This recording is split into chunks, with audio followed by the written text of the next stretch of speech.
Hello,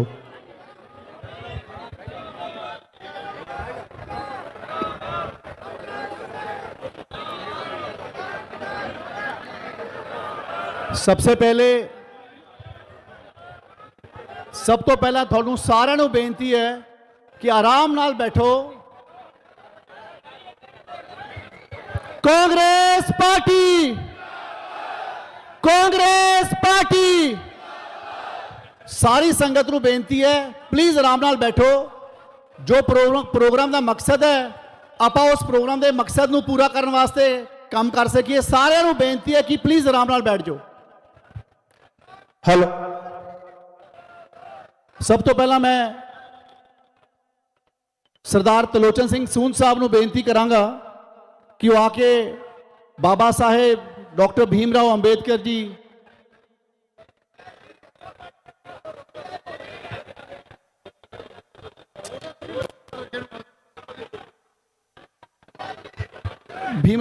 जी की photo आके boss ਨੂੰ प्रेजेंट करना।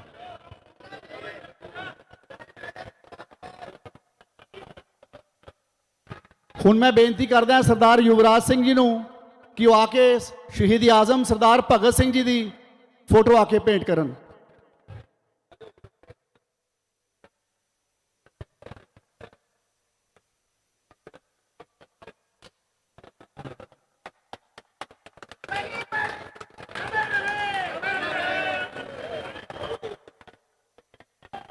कॉन्स्टिट्यूशन वास्ते सारे ਨੂੰ बेनती करते हैं रजिंदर शर्मा जी, मनजिंदर मोहन जी, हरबंस सिंह जी, दरबजीत सिंह जी ते कीमती सद्दी जी कि आके कॉन्स्टिट्यूशन का एक छोटा जा प्रीएम्बल सर ਨੂੰ पेश करेंगे। एक मिनट यार,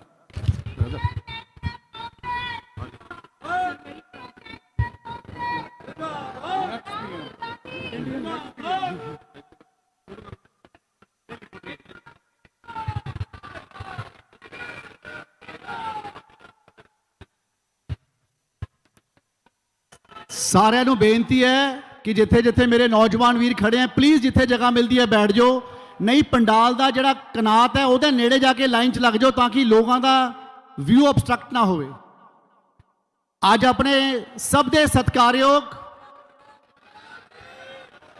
अज अपने सब दे सत्कारयोग नौजवान लीडर, इस देश की गरीबां की आवाज़, जिस इंसान ने पूरे हिंदुस्तान दे 4000 किलोमीटर की यात्रा करके इस देश के लोगों की तकलीफ नूं समझण वास्ते इस देश दे विच आने वाले समय किस तरह की सरकार होवे और संगत किस किस गल तो पिछले 10 साल की बीजेपी की सरकार तो जूझ रही सी, उस मुद्दों नूं गरीबां नाल, किसानां नाल, मजदूरां नाल, भैणां नाल, भरावां नाल, देश के कोने तो लैके दूजे कोने तक जिस नौजवान ने मेहनत की, लोगों दी भावनावां नूं समझ के अज कांग्रेस पार्टी का चोण मनोरथ पत्र बना के देश के सामने रखा। मैं सब तो पहला थोड़े सारे वालों राहुल गांधी जी नूं इस पवित्र धरती ते पहुंचण ते जी आया आखदा है।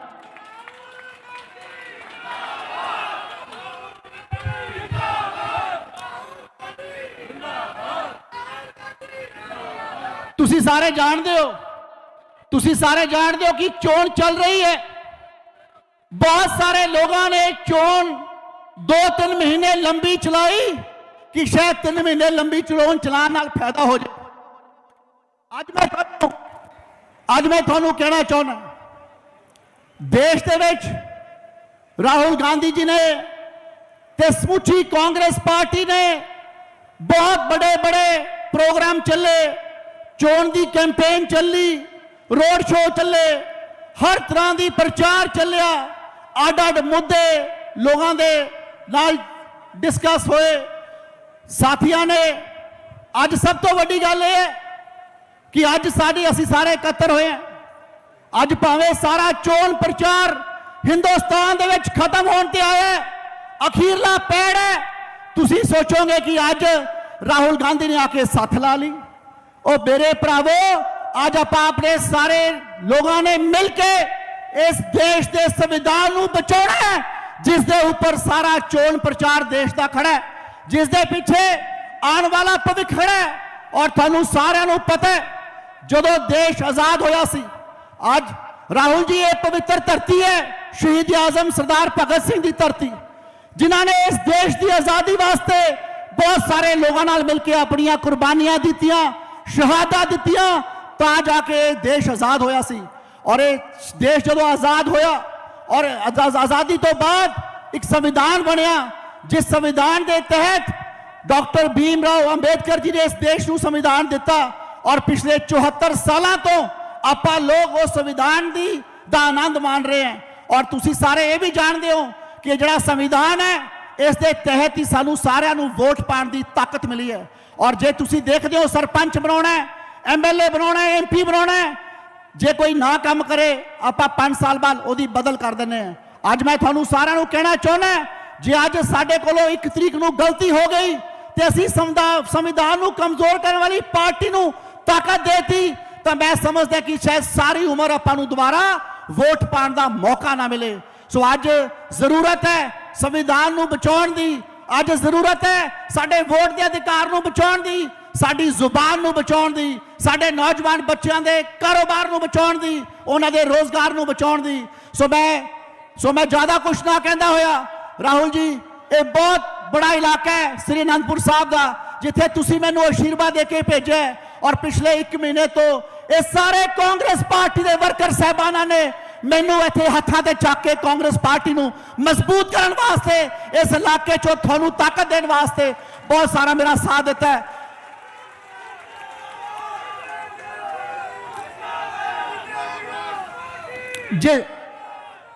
जिस तरीके से जैसे आपने मुझे 2009 में संगरूर में छोड़ा था और फिर मेरी आपने बाजू पकड़ी और मैंने लगातार 12 साल संगरूर में काम किया, ईमानदारी से किया, अच्छे तरीके से किया, उस क्षेत्र के लोगों को हर वो सुविधा दिलाने की कोशिश की जो आपके माध्यम से मुझे आशीर्वाद मिलता रहा। और वहां पे अस्पताल बने, आपने उद्घाटन भी किया, वहां पे बच्चों के खेलने के बड़े स्टेडियम बने, सड़कें बनी, स्कूल बने, हर चीज बनी। और आज पार्टी ने और आपके आशीर्वाद ने, खड़गे साहब के सहयोग ने मुझे आज यहां पर भेजा है। मैं यही बात कहना चाहता हूं, मुझे पता है आपका आशीर्वाद मेरे सिर पे बना रहेगा। इस देश की सरकार दे विच तुसी मुरे होकर पैरवाई करोगे, आने वाले समय श्री आनंदपुर साहब हल्के नू इस पंजाब का, देश का 1 नंबर का इलाका बना के थोड़े रखांगे। सो मैं ज्यादा कुछ ना लेंदा होया, ज्यादा समा ना लेंदा होया, मैं थोड़े विच ते राहुल गांधी जी दे विच ज्यादा समा नहीं लेना, क्योंकि मैनू पता है तुसी आज इन्हां नू सुनना चाहते हो, मैनू तुसी 1 महीने तो सुन रहे हो। और मैं उम्मीद करदा कि आप सारे मिल के संविधान को बचाने की जो जोश नाल आपां काम शुरू किया है, उन्होंने आने वाले समय पूरा करके इस देश के विच राहुल गांधी जी को पार्लीमेंट के विच लीडर बना के भेजांगे। इन्नियां बेनतियां करदा होया तुहाडा सारियां दा बहुत बहुत धन्यवाद। वाहिगुरू जी का खालसा, वाहिगुरू जी की फतेह।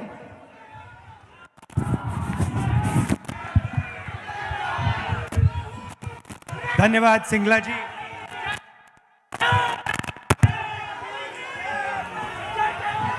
भगत सिंह जी की पवित्र भूमि पर आज यहां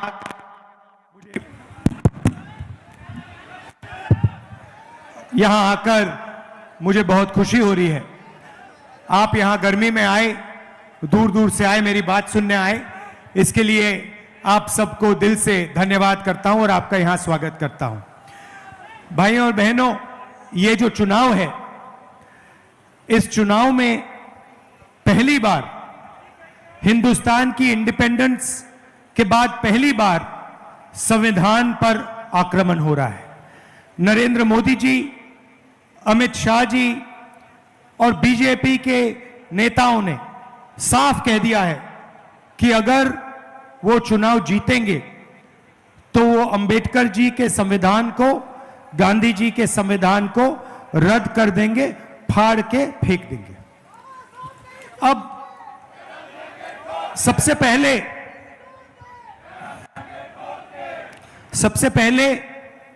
ये जो संविधान है ये सिर्फ एक किताब नहीं है। और लोग कहते हैं कि ये संविधान आजादी के टाइम बना था, मगर वो सही नहीं है, क्योंकि इस संविधान में जो सोच है वो आजादी से बहुत पुरानी सोच है। वो गुरु नानक जी की सोच है। उसमें हिंदुस्तान के अलग अलग महापुरुषों की सोच है। फूले जी की सोच है, गांधी जी की सोच है, बुद्धा की सोच है, नारायण गुरु, बसवना, अलग अलग महापुरुषों की सोच इसके अंदर है। और जब बीजेपी के लोग, आरएसएस के लोग इस पर आक्रमण करते हैं तो वो हिंदुस्तान के इतिहास पे, हिंदुस्तान की हिस्ट्री पे, हिंदुस्तान का जो दिल है उस पर आक्रमण कर रहे हैं। तो इस चुनाव में सबसे जरूरी बात अंबेडकर जी का, गांधी जी का जो संविधान है उसकी रक्षा करने का मिशन है।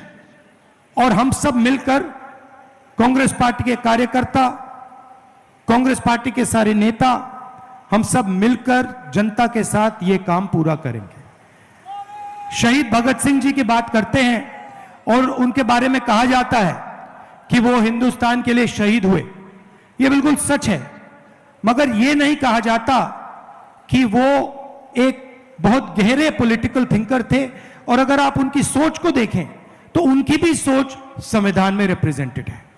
तो इसीलिए मैं यहां आया हूं आपसे कहने कि जो भी हिंदुस्तान के लोगों को मिला है, दलितों को मिला है, आदिवासियों को, पिछड़े वर्ग को, किसानों को, जो भी मिला है, जमीन का हक हो, रिजर्वेशन हो, पब्लिक सेक्टर हो, जो भी मिला है इस किताब के माध्यम से मिला है।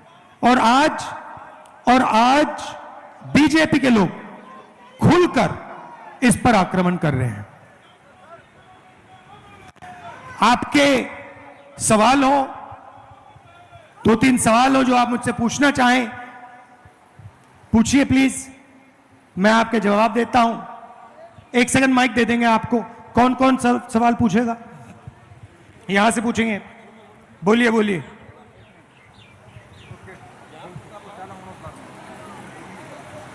अब बोलो, पूछो पूछो। ਵਾਹਿਗੁਰੂ ਦਾ ਖਾਲਸਾ, ਵਾਹਿਗੁਰੂ ਦੀ ਫਤਿਹ। ਬੇਨਤੀ ਇਹ ਆ ਵੀ ਅਸੀਂ ਤੁਹਾਨੂੰ ਕਾਮਯਾਬ ਬਣਾਵਾਂਗੇ।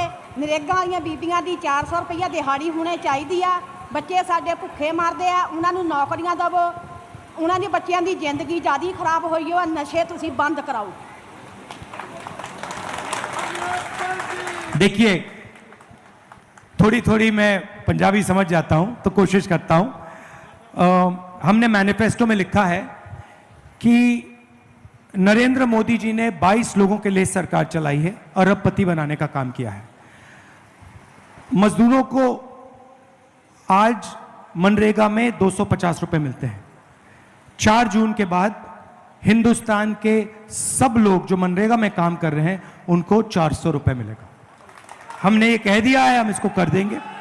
दूसरी बात, आशा और आंगनवाड़ी में जो महिलाएं काम करती हैं उनकी जो आमदनी है हमें लगता है कि वो बहुत कम है। 4 जून के बाद उसको भी हम दुगना कर देंगे। और आखिरी बात, सरकारी ऑफिसेज में, पब्लिक सेक्टर में नया फैशन बना है कि मजदूरी टेम्पररी बेसिस पे, कॉन्ट्रैक्टर बेसिस पे करी जाती है। हम इसको बंद करना चाहते हैं। हम चाहते हैं कि अगर कोई भी सरकारी ऑफिस में काम करे, पब्लिक सेक्टर में काम करे, तो वो कॉन्ट्रैक्ट बेसिस पे काम ना करे, वो परमानेंट बेसिस पे काम करे, उसे इज्जत मिले, रिस्पेक्ट मिले, पेंशन मिले। तो ये भी हम करने जा रहे हैं सरकारी ऑफिसेज में। और पब्लिक सेक्टर में हम ठेकेदारी प्रथा को बंद कर रहे हैं और परमानेंट जो पहले होता था, परमानेंट नौकरी हम फिर से दिलाने का काम करेंगे। जहां तक आपने ड्रग्स की बात कही है, यह बात सबसे पहले मैंने यहां पंजाब में आके उठाई थी और लोगों ने मेरा मजाक उड़ाया था। और आप बिल्कुल सही कह रही हैं, पंजाब से ये जो ड्रग का मेनेस है इसको मिटाना है। और इसमें कांग्रेस, ये काम कांग्रेस पार्टी कर सकती है और ये लोग नहीं कर सकते। नहीं कर सकते हैं, तो ये जब कांग्रेस पार्टी की यहां सरकार आएगी जो आने वाली है, तब हम इसको बिल्कुल तेजी से मिटा देंगे यहां से। वो तो आएगी आएगी आएगी। धन्यवाद। बैठिए।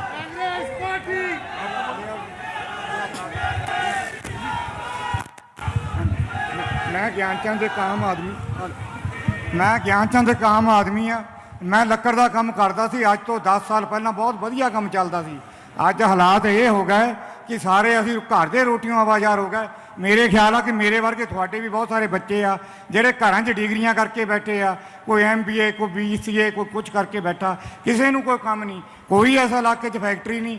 ਬਹੁਤ ਲੋਕ ਦੁਖੀ ਆ। ਮਹਿੰਗਾਈ ਇੰਨੀ ਹੋ ਗਈ, ਜਿਹੜਾ ਸਿਲੰਡਰ 350 ਦਾ ਸੀ ਅੱਜ 1200 ਦਾ ਹੋ ਗਿਆ। ਹੁਣ ਮੋਦੀ ਸਾਹਿਬ ਨੇ ਸਾਰਾ 100 ਰੁਪਈਆ ਘਟਾ ਕੇ ਮੈਨੂੰ ਲੱਗਦਾ 1500 ਦਾ ਫਿਰ ਕਰਨੇ ਨੂੰ ਫਿਰਦਾ। ਤੁਸੀਂ ਬਿਲਕੁਲ ਮੋਦੀ ਨੂੰ ਵੋਟ ਨਹੀਂ ਪਾਣੀ। ਵੋਟ ਸਾਡੇ ਆ ਪ੍ਰਧਾਨ ਮੰਤਰੀ ਦੇ ਜਿਹੜੇ ਹੱਕਦਾਰ ਆ, ਇਹਨਾਂ ਨੂੰ ਵੋਟ ਦਿਓ ਤਾਂ ਕਿ ਇਹਨਾਂ ਨੂੰ ਵੋਟ ਪ੍ਰਧਾਨ ਮੰਤਰੀ ਬਣਾਈਏ, ਤਾਂ ਕਿ ਅਸੀਂ ਆਪਣੇ ਹੱਕ ਲਈਏ। ये आपने जो बोला, ये आपने बिल्कुल सही बोला है कि नरेंद्र मोदी जी ने हिंदुस्तान की अर्थव्यवस्था को रोक दिया है, और जो छोटे बिजनेस वाले हैं, स्मॉल मीडियम बिजनेस वाले हैं, हाथ से जो काम करते हैं, उनको सबको खत्म कर दिया है। 2-3 तरीके से किया है। सबसे पहले उन्होंने पूरा का पूरा सपोर्ट अदानी जैसे लोगों को दिया है। अब अदानी जैसे लोग जो हैं, जब ये इनको पैसा देते हैं तो ये पैसा हिंदुस्तान में खर्च नहीं करते हैं। ये पैसा अमेरिका में जाके, जापान में जाके, दुबई में जाके ये लोग खर्च करते हैं। तो इससे हिंदुस्तान की अर्थव्यवस्था को फायदा नहीं होता। पहली बात यह है। दूसरी बात, नरेंद्र मोदी जी ने छोटे व्यापारियों को मारने के लिए गलत GST और नोटबंदी की।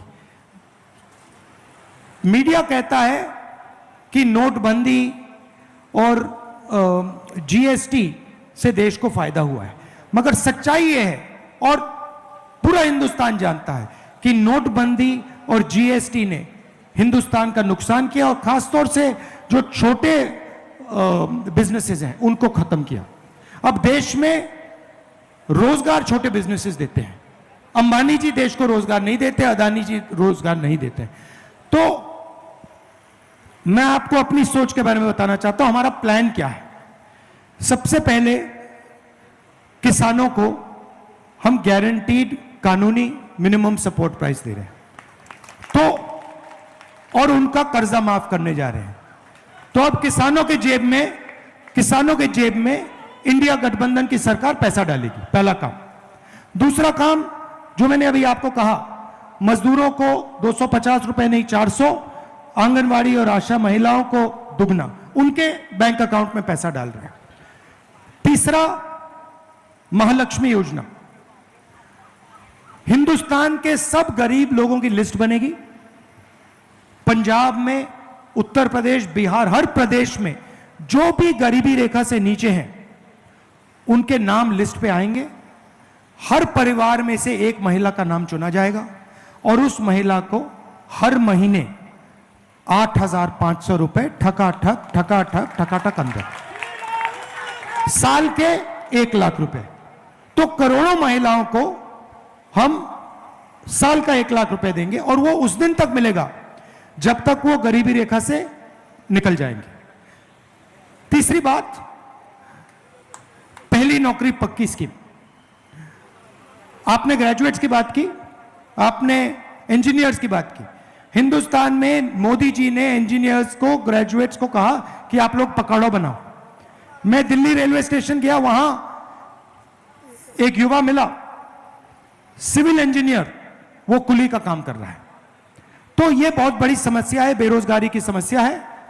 इसको हल करने के लिए पहला काम 30 लाख सरकारी नौकरियां हम आपके हवाले करने जा रहे हैं जो खाली पड़ी हुई हैं। दूसरा काम, पहली नौकरी पक्की, 1 साल की नौकरी पब्लिक सेक्टर में, प्राइवेट सेक्टर में, BHEL, HAL जैसे कंपनीज में, इंडियन ऑयल में, हिंदुस्तान पेट्रोलियम में, सरकारी ऑफिसेज, सरकारी यूनिवर्सिटीज, सरकारी कॉलेजेस, सरकारी अस्पतालों में ये नौकरियां मिलेंगी।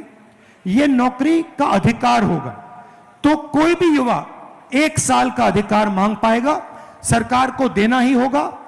महीने का 8,500 रुपए, साल का 1 लाख रुपए, खटाखट खटाखट खटाखट अंदर।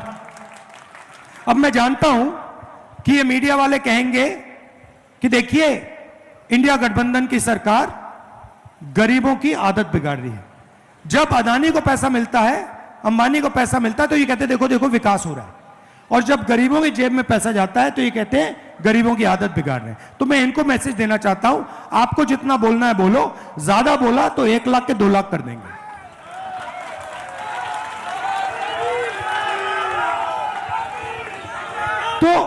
तो हमारा आइडिया क्या है, जो नरेंद्र मोदी जी ने आपके जेब से निकाला, गलत जीएसटी लगाकर, नोटबंदी, अदानी की मदद करके, किसान का जो बिल लाए, जो आपने उनके जेब से निकाला पिछले 10 साल, वो हम आपके जेब में डालना चाहते हैं।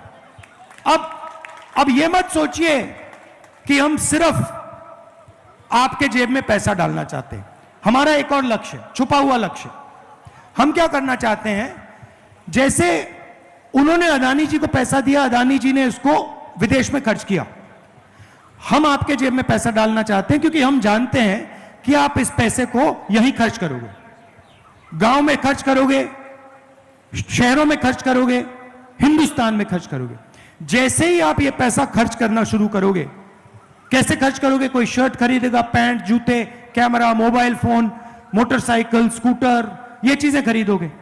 जैसे ही आप ये चीजें खरीदना शुरू करोगे, इन सारे के सारे प्रोडक्ट्स का डिमांड बढ़ेगा। जैसे डिमांड बढ़ेगा, फैक्ट्रियां इन चीजों को बनाना शुरू कर देंगी, और उन्हीं फैक्ट्रियों में जिन लोगों की आप बात कर रहे हो, जो अनएम्प्लॉयड ग्रेजुएट्स हैं, उनको रोजगार मिलना शुरू हो जाएगा। तो हमारी सोच है कि हम हिंदुस्तान की इकोनॉमी को जंप स्टार्ट करें। जैसे गाड़ी में, मोटरसाइकिल में पेट्रोल डाला जाता है, उसके बाद चाबी घुमाई जाती है। अब नरेंद्र मोदी क्या कर रहे हैं, पेट्रोल निकाल दिया गाड़ी से, आपके जेब में से पेट्रोल निकाल दिया, सबके जेब में से पेट्रोल निकाल दिया, और वहां बैठे चाबी घुमा रहे हैं, कुछ हो ही नहीं रहा है, गाड़ी स्टार्ट ही नहीं हो रही। तो इसीलिए हम आपके जेब में पैसा डाल रहे हैं, और हम लाखों करोड़ रुपए डालेंगे, किसानों को देंगे, मजदूरों को देंगे, छोटे व्यापारियों को देंगे, युवाओं को देंगे, महिलाओं को देंगे। उसके बाद जैसे ही हम चाबी घुमाएंगे, गड़गड़ गड़गड़ गड़ स्टार्ट हो जाएगा, खटाखट खटाखट खटाखट इंजन स्टार्ट हो जाएगा। और उससे पहले फटाफट फटाफट फटाफट नरेंद्र मोदी को आउट कीजिए। तो ये हमारी सोच है, ये हमारी सोच है, और इससे पूरे देश के लोगों को फायदा होगा, अर्थव्यवस्था फिर से चालू होगी, और रोजगार युवाओं को मिलना शुरू हो जाएगा। मगर यह सब नहीं हो सकता अगर इसको मिटा दिया गया, अगर यह हमारे हाथ में नहीं है। ठीक है, तो आजादी से पहले जो होता था वो होगा। दलितों को कोई रिस्पेक्ट नहीं मिलेगी, जगह नहीं मिलेगी, पिछड़ों को कोई रिस्पेक्ट नहीं मिलेगी, कोई अधिकार नहीं होगा, गरीब लोगों को कुचला जाएगा, किसानों को परे कर देंगे, मजदूरों को बंदा बिल्कुल बांध देंगे। तो ये इसको बचाना सबसे जरूरी है, और इसको अंबेडकर जी ने दिया, पूरी जिंदगी दी उन्होंने, गांधी जी ने पूरी जिंदगी दी। हमारी जो आजादी की लड़ाई थी, उसको आप आजादी की लड़ाई कह सकते हो, मगर सचमुच में वो संविधान की लड़ाई थी, इसके लिए वो लड़ाई लड़ी गई थी। तो ये मैसेज देना चाहता हूं आपको कि ये सपना देख रहे हैं बीजेपी वाले, नरेंद्र मोदी जी, कि हम संविधान को रख जाइए। एक सेकंड भैया, एक सेकंड बोल रहा हूं मैं। तो ये सपना देख रहे हैं कि हम एक बार फिर जैसे आजादी के पहले चलता था वैसे चलाएंगे, पूरी की पूरी सरकार अदानी जी के लिए चलाएंगे। एयरपोर्ट उनको दे दिए, पोर्ट्स दे दिए, इंफ्रास्ट्रक्चर दे दिया, डिफेंस इंडस्ट्री दे दी। आपको मालूम है अग्निवीर क्यों लागू किया? आप जानते हो अग्निवीर क्यों आया? जानते हो? मैं आपको बताता हूं। डिफेंस बजट में या आप हथियार खरीद सकते हो, या फिर आप जवानों की देखभाल कर सकते हो। नरेंद्र मोदी जी ने अदानी जी को डिफेंस इंडस्ट्री के सारे कॉन्ट्रैक्ट्स पकड़ा दिए। आप इंटरनेट पे जाइए, पहले हिंदुस्तान की जो राइफल थी वो इंडियन ऑर्डिनेंस फैक्ट्री बनाती थी, कारतूस जो थे इंडियन ऑर्डिनेंस फैक्ट्री बनाती थी, हवाई जहाज HAL बनाता था। आज अगर आप जाएंगे अदानी डिफेंस को देखिए, इंटरनेट पे जाइए, अदानी डिफेंस टाइप कीजिए।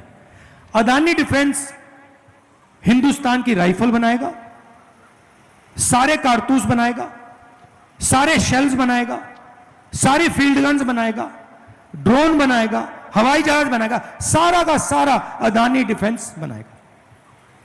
पूरी की पूरी डिफेंस इंडस्ट्री अदानी जी को पकड़ा दी है, इन लोगों को पकड़ा दी है, पब्लिक सेक्टर को परे कर दिया है। और फिर कहते हैं कि हम 2 तरीके के जवान बनाना चाहते हैं।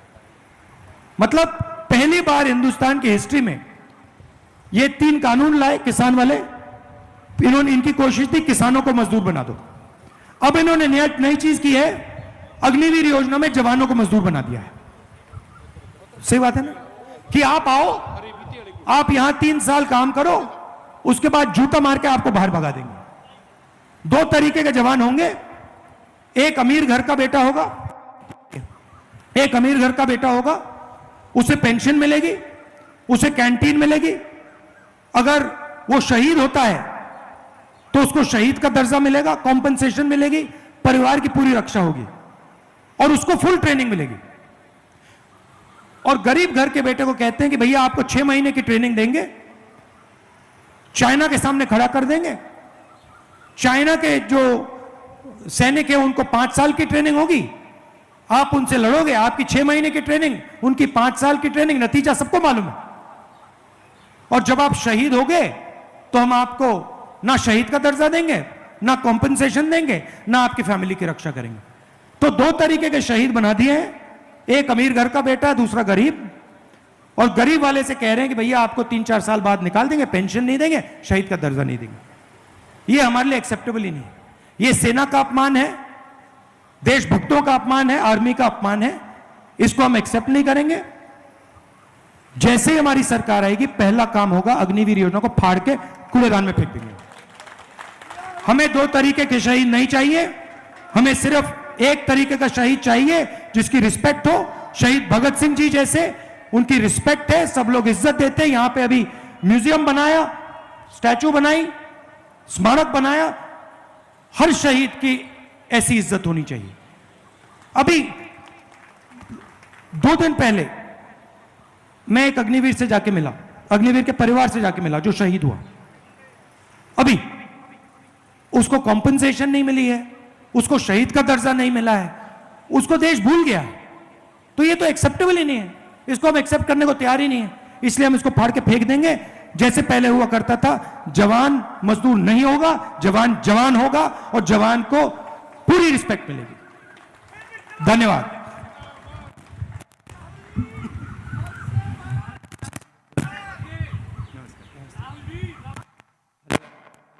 अब बोलता हूं। बोलो बोलो। हेलो सर, मैं वॉलीबॉल इंडिया ਨੈਸ਼ਨਲ ਪਲੇਅਰ ਹੂੰ। ਹਾਂਜੀ, ਤੇ ਪੰਜਾਬ ਦੇ ਵਿੱਚ ਬਹੁਤ ਨਸ਼ਾ ਵੱਧ ਗਿਆ ਹੈ ਤੇ ਨੌਕਰੀ ਵੀ ਨਹੀਂ ਮਿਲਦੀ ਪਈ, ਤੇ ਪੰਜਾਬ ਨੂੰ 골ਡ ਸਿਲਵਰ ਸਭ ਕੁਝ ਦੇਖ ਲਿਆ ਦਵਾ ਕੇ, ਤੇ ਸਰਕਾਰ ਨਹੀਂ ਕੁਝ ਕਰ ਰਹੀ। ਤੇ 23 ਈਅਰ ਮੇਰੀ 올ਡ ਈਅਰਸ ਹੋ ਗਿਆ, ਤੇ ਬਾਕੀ ਸਕੂਲ ਵਾਲੇ ਤੇ ਕਾਲਜ ਵਾਲੇ ਵਜ਼ੀਫਾ ਕੋਈ ਨਹੀਂ ਦੇ ਰਹੇ, ਤੇ ਬਸ ਇਹੀ ਧੱਕਾ ਚੱਲ ਰਿਹਾ ਪੂਰਾ, ਤੇ ਲੜ ਰਹੇ ਆ ਪੰਜਾਬ ਦੇ ਨਾਲ। ਪੂਰਾ ਮੈਡਲ ਵੀ ਦਵਾ ਰਹੇ ਆ, ਆਲ ਇੰਡੀਆ ਨੈਸ਼ਨਲ ਸਭ ਖੇਡ ਲਏ ਆ, ਤੇ ਮੈਡਲ ਵੀ ਹੈਗੇ ਆਪਣੇ ਕੋਲ, ਤੇ ਬਟ ਫਿਰ ਵੀ ਇੱਥੇ ਰੋਲ ਰਹੇ ਆ ਸੜਕਾਂ ਦੇ ਆਚ। अच्छा लगा आपसे मिलकर। तो इसी चीज को हम सॉल्व करना चाहते हैं, इसीलिए हम पहली नौकरी पक्की स्कीम ला रहे हैं, 30 लाख युवाओं को रोजगार देने का काम कर रहे हैं, और आपके जेब में हम पैसा डालकर अर्थव्यवस्था को चालू करने की कोशिश कर रहे हैं।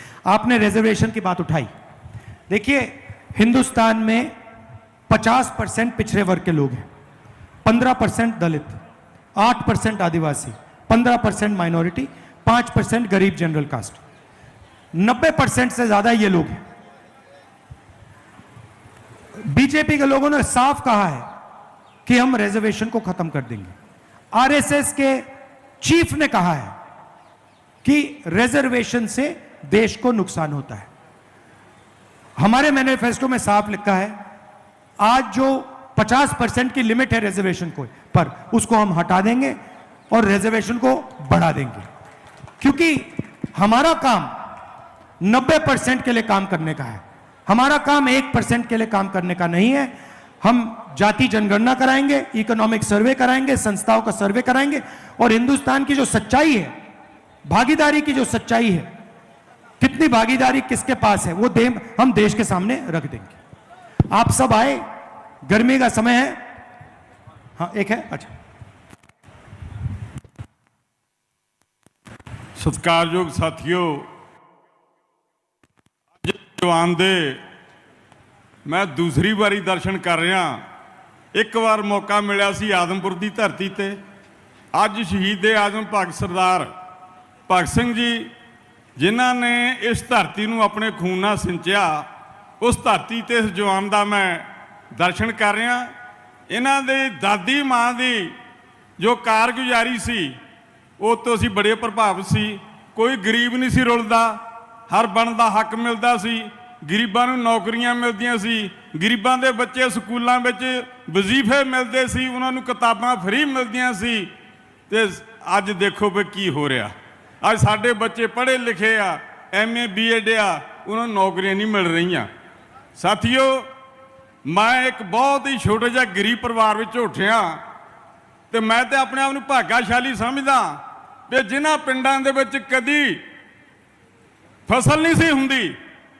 जिला नवां शहर का उदों साडा जिला जलंधर हुंदा सी, ते उत्थे कदी सरदार प्रताप सिंह जी कैरों मुख मंत्री बने पंजाब दे, उन्हां ने बई कढवाई, धरती आबाद हो गई, सेम चक्की गई। अज सज्जणों, साडे पिंडां दे विच 25-25 कुआंटल कणक ते 35-35 कुआंटल झोना निकल रहा।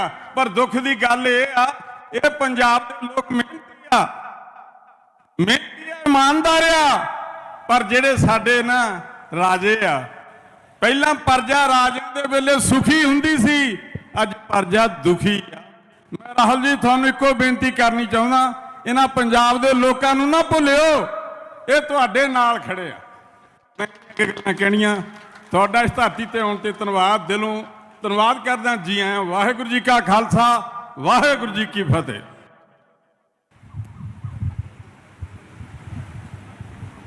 हेलो। तो आप सबका मैं दिल से धन्यवाद करना चाहता हूं, और आखिरी बात कहना चाहता हूं, 10 साल आपने हिंदुस्तान को प्रधानमंत्री दिया, मनमोहन सिंह जी दिए, और उन्होंने देश को, अर्थव्यवस्था को सही तरीके से चलाया था। तो पंजाब का रोल रहा है हिंदुस्तान को चलाने में। आप हिंदुस्तान को रास्ता दिखाते हो, आप देश को भोजन देते हो, और देश को डायरेक्शन देते हो। तो आपकी जिम्मेदारी है कि ये जो आक्रमण बीजेपी के लोग, RSS के लोग आप पर कर रहे हैं, संविधान पर, पंजाब पर, इसको आप रोकिए, और भारी बहुमत से यहां पर कांग्रेस पार्टी के कैंडिडेट सिंगला जी को आप जिताइए। आप सबका दिल से धन्यवाद करता हूं। नमस्कार, जय हिंद, सत श्री अकाल।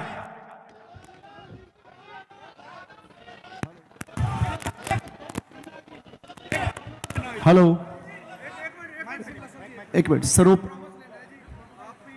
सिरोपा की सिरोपा भेंट करने लिए अजय मंगूपुर जी, कुलवंत सिंह जी, ते रणधीर सिंह जी, ते फार किरपान वास्ते Rana KP Singh ji, chairman campaign committee. आओ आंटी।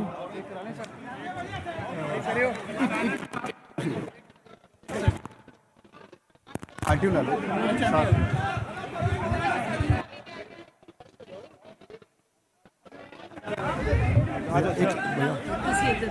आऊँगा सिरोपा देना भैया। Now you have to make him win.